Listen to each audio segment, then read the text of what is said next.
Ici Piero San Giorgio. Alors, j'avais lu et entendu il y a quelques temps des données complètement hallucinantes en France, c'est-à-dire qu'il y aurait plus de 3 millions de centenaires en France, ou alors pour être plus précis, 3 millions de personnes affiliées à la sécurité sociale en France, et ces 3 millions de personnes sont là depuis tellement longtemps qu'elles sont centenaires. Euh, Ce même article, dont je mettrai le lien ci-dessous, du Figaro, montre que sur 67 millions d'habitants en France, il y aurait 84 millions d'affiliés à la sécurité sociale. Bref, les fraudes sont immenses. Ce sont probablement les plus grandes fraudes de toute l'histoire, bien sûr du pays, mais aussi, je pense que ça, ça, ça, ça rend Madoff un petit joueur. Et nous voyons qu'en fait en France, il est très facile pour énormément de gens de faire inscrire leur famille, leurs ancêtres, leurs morts, pour toucher en fait des rentes au prix du contribuable français. Alors, j'avais entendu cette info et ça m'avait fait sourire en me disant, voilà pourquoi, une raison de plus en tout cas pour lequel nous allons vers l'effondrement, c'est que l'État est en ruine, est en faillite, et que d'ailleurs tout système socialiste finit par la ruine et la faillite. Voilà, faut y faire à cette idée, hein. Le social, c'est la merde. Donc, bon, ça m'avait amusé. Et puis, tout à l'heure, j'étais en train de conduire. Quand je conduis, j'aime bien écouter des émissions assez longues, parce que là, c'était une longue route. Et donc, j'écoutais une émission humoristique que certains d'entre vous vont reconnaître. Et il faisait un commentaire sur ce même article. Alors, je crois que c'est une émission d'il y a quelques mois déjà. Enfin, je les écoute pas forcément au moment où elles sortent, je les accumule. Et donc, j'ai fait un segment, j'espère que vous ne m'en tiendrez pas compte, de cette émission. Et je vous la remets ici. Donc, vous allez avoir 17 minutes d'audio des commentaires liés à cette fraude immense qui devrait faire tomber la République, qui devrait déclencher la guerre normalement, hein. Je veux dire, ce genre de fraude, je veux dire, vous bossez pour ça. Ça, c'est pour ça que vous payez vos impôts. Donc, normalement, après avoir écouté ça, normalement, vous ne devrez plus payer d'impôts. Faudrait même arrêter de travailler. Mais bon, vous faites comme vous voulez. En tout cas, je vous la passe. Et puis, à vous de me dire ce que vous en pensez. Euh, Pensez à la copier. Il n'est pas impossible que cette vidéo soit censurée. Pourtant, j'ai bien écouté. Il n'y a pas d'insultes, il n'y a pas de. C'est une émission avec beaucoup d'humour. Et évidemment, ils en font des caisses. C'est ça l'esprit gaulois, et c'est ça l'esprit truculent de la culture européenne d'ailleurs, de savoir rigoler et tout, mais aujourd'hui ça passe plus visiblement. Moi je trouve que c'est une émission totalement humoristique, mais enfin je vous encourage de télécharger et de la passer dans tous les réseaux, parce que franchement c'est un scandale incroyable. Et je suis sûr qu'il y a le même phénomène en Suisse, en Angleterre, en Allemagne, en Espagne, en Italie, partout. Sauf qu'évidemment, en France, c'est le pays le plus généreux, peut-être avec la Suède, qui aura aussi le même genre de fraude, bien entendu.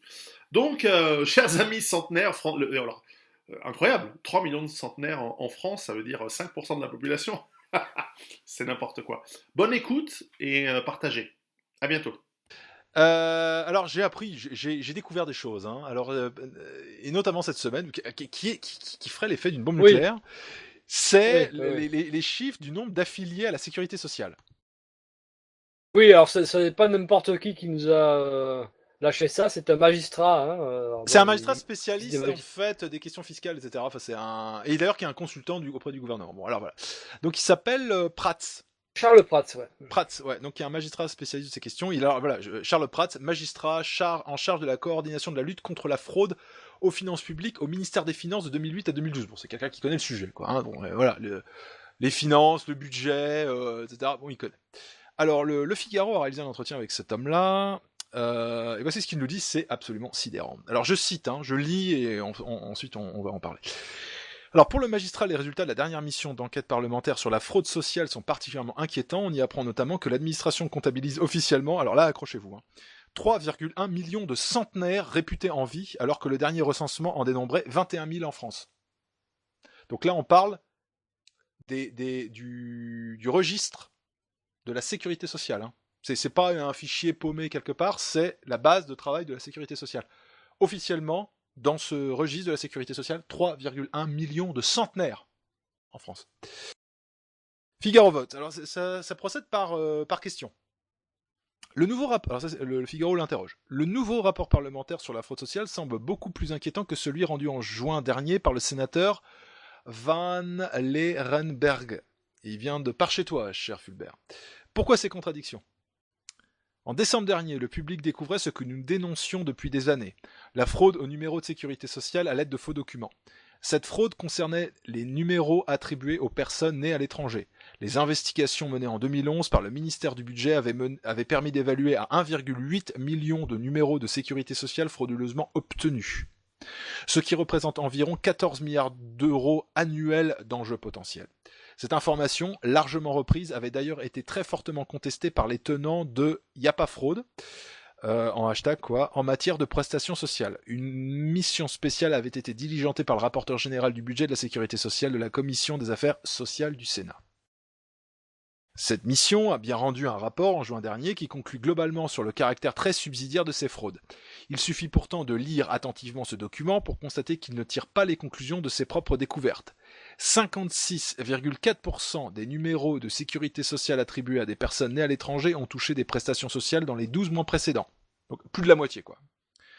Rapporté au stock, cela signifie que 11,9 millions de personnes nées à l'étranger ont été bénéficiaires de prestations sociales sur l'année, alors que le recensement INSEE et les chiffres relatifs aux retraités à l'étranger permettent d'estimer à environ 9,5 millions grand maximum le nombre de personnes pouvant correspondre à ce critère. Mis publiquement face à ces contradictions dans un article du Figaro, le sénateur publiait une deuxième version de son rapport expliquant que son échantillon représentatif se basait sur un stock plus réduit. Il publiait sa propre estimation en laissant apparaître un surplus de 1,5 million de personnes nées à l'étranger ayant perçu concrètement des prestations en plus de celles existant réellement selon les instituts statistiques. Mais n'en tirer aucun enseignement.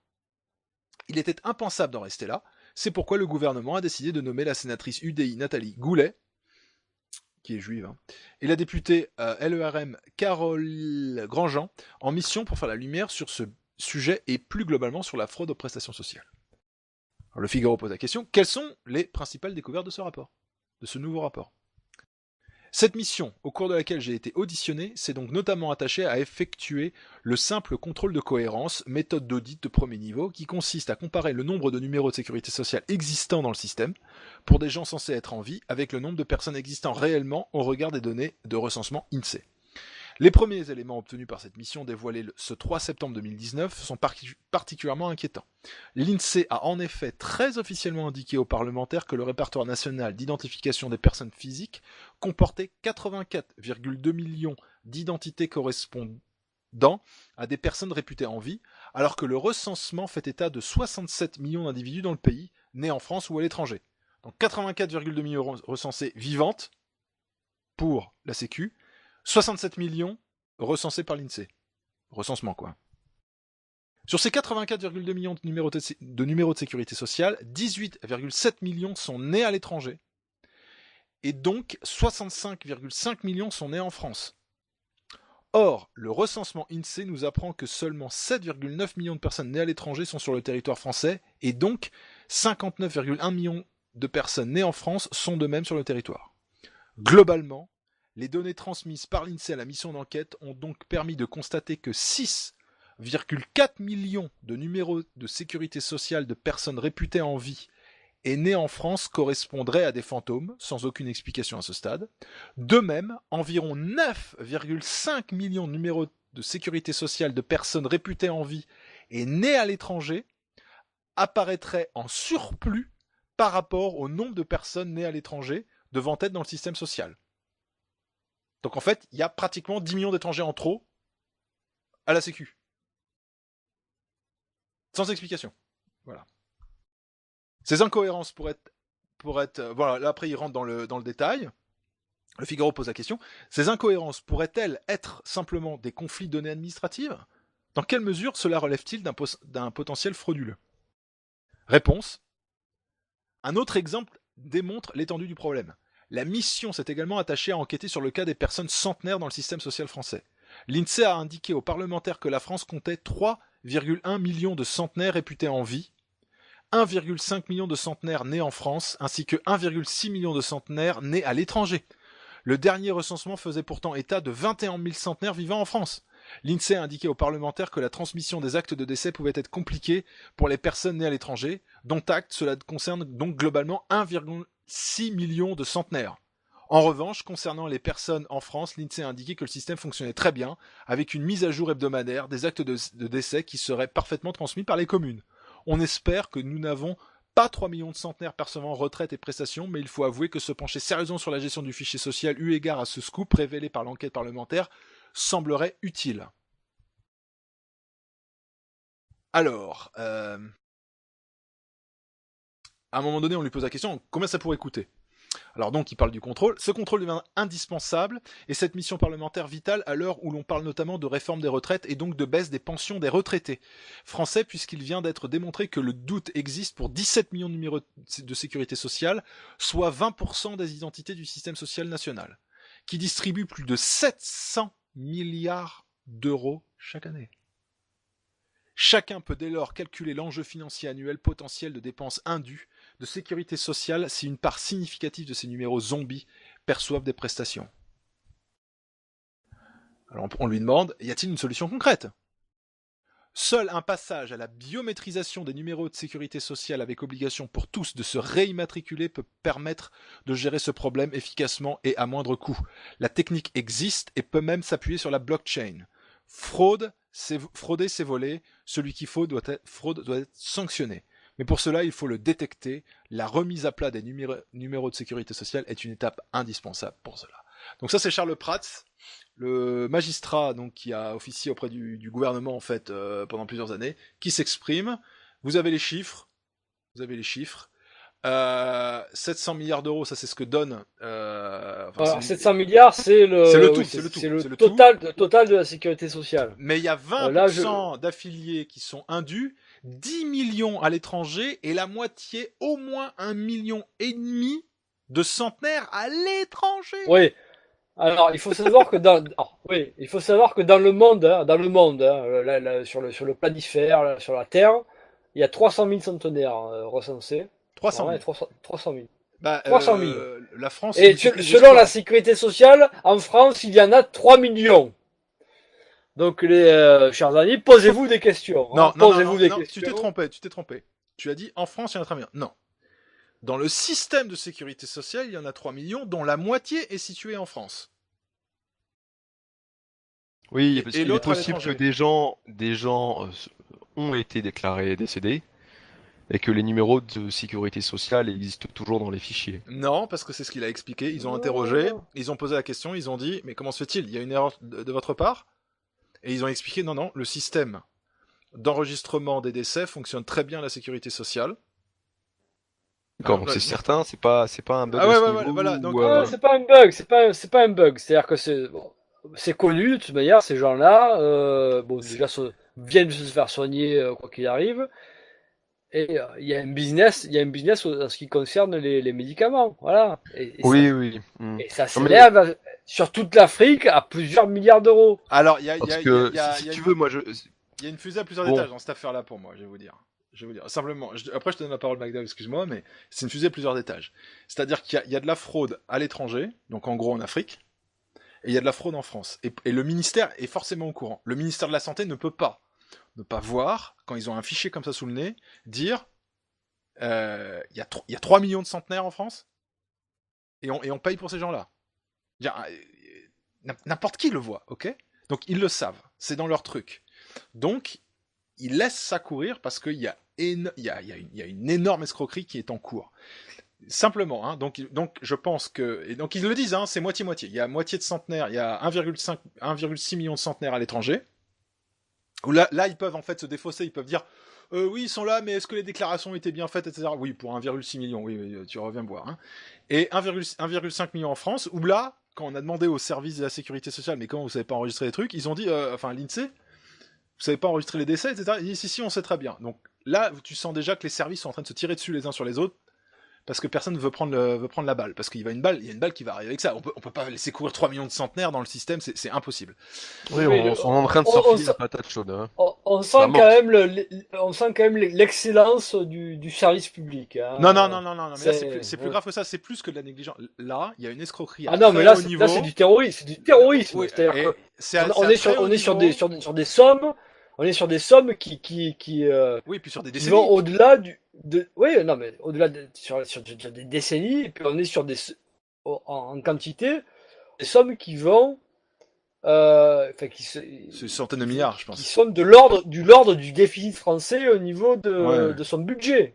Ouais. Oui, Voilà. oui. Ben, c'est ce que je voulais dire en fait. C'est extraordinaire comme somme, hein. Et vous avez remarqué, ça fait quelques articles, ça fait un article dans le Figaro, alors que ça nécessite... Oui. Pour moi, ça devrait faire 3, 4, 5 millions de personnes dans les rues, un truc comme ça. Et voilà, c'est là que je voudrais alerter nos auditeurs, bon, ceux qui sont déjà très conscients de questions raciales et compagnie, enregistrez ce que nous disons, prenez les articles qui ont été publiés dans la grande presse et chez nous, hein, vous pouvez les retrouver chez nous, à ce sujet, parce que c'est de la bombe atomique. Hein. Si vous voulez convertir des gens à notre cause, passez par là, quoi, clairement. Oui, alors, moi j'évoquais une possible erreur, parce que le chiffre, quand j'ai vu l'article, m'avait vraiment paru trop énorme. C'était vraiment conséquent. Et forcément, j'ai vu, connaissant un petit peu l'administration française, je sais que des fois, elle a un petit peu du mal à croiser les fichiers, mais tu peux pas le faire en France. Il y a certains dossiers, tu ne peux pas les croiser.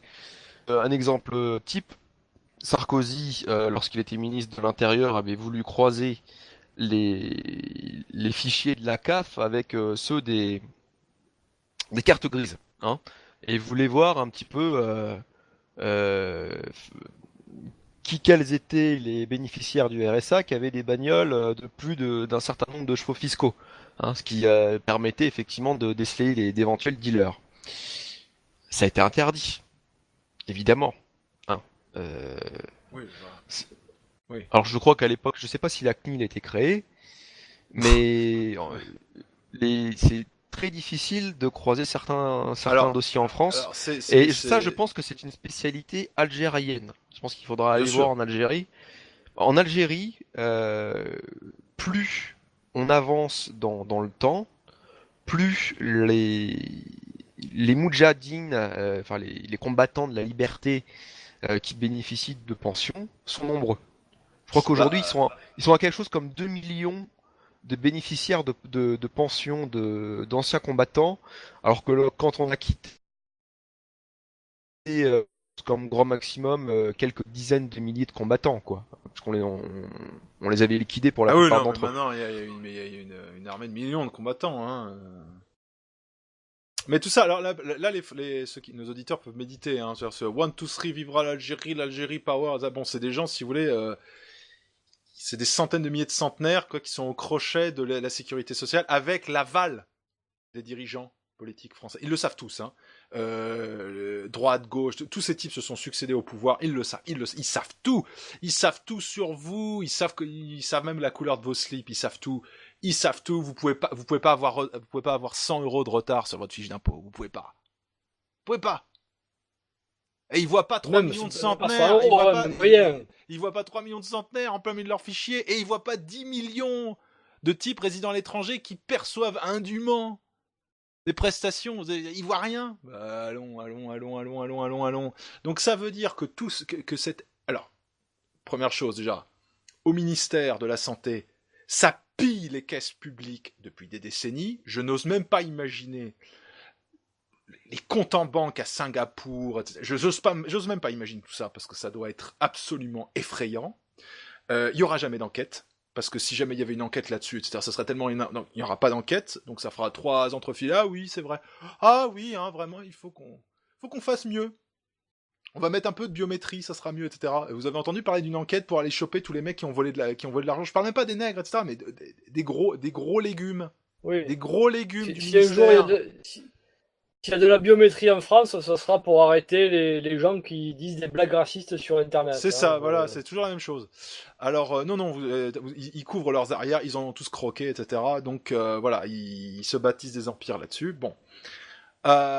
Deuxièmement, si on peut faire avaler à tous, et pratiquement devant le nez de tout le monde, parce qu'en fait, il suffit juste de demander les chiffres, en fait. Ils ont fait un rapport parlementaire, etc. Mais il suffit de les demander, les chiffres, on les a. Ils les avaient déjà avant. Bon.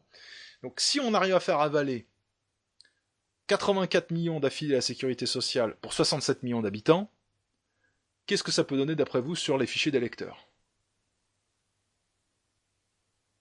D'après vous. Alors, Vous ne pouvez plus faire confiance à aucune élection en France. Après cette affaire-là, vous pouvez plus. Vous ne savez pas, les morts votent. C'est garanti les morts votent. Et il n'y a pas que. Ça vote, je suis sûr que ça vote au Mali, ça vote au Niger, ça vote partout. C'est ça la France, c'est une république bananière. Et il y a encore des connards qui vont dire ah oui mais quand même, avec une stratégie de dédiabolisation, on va gagner les élections. Vous allez voir.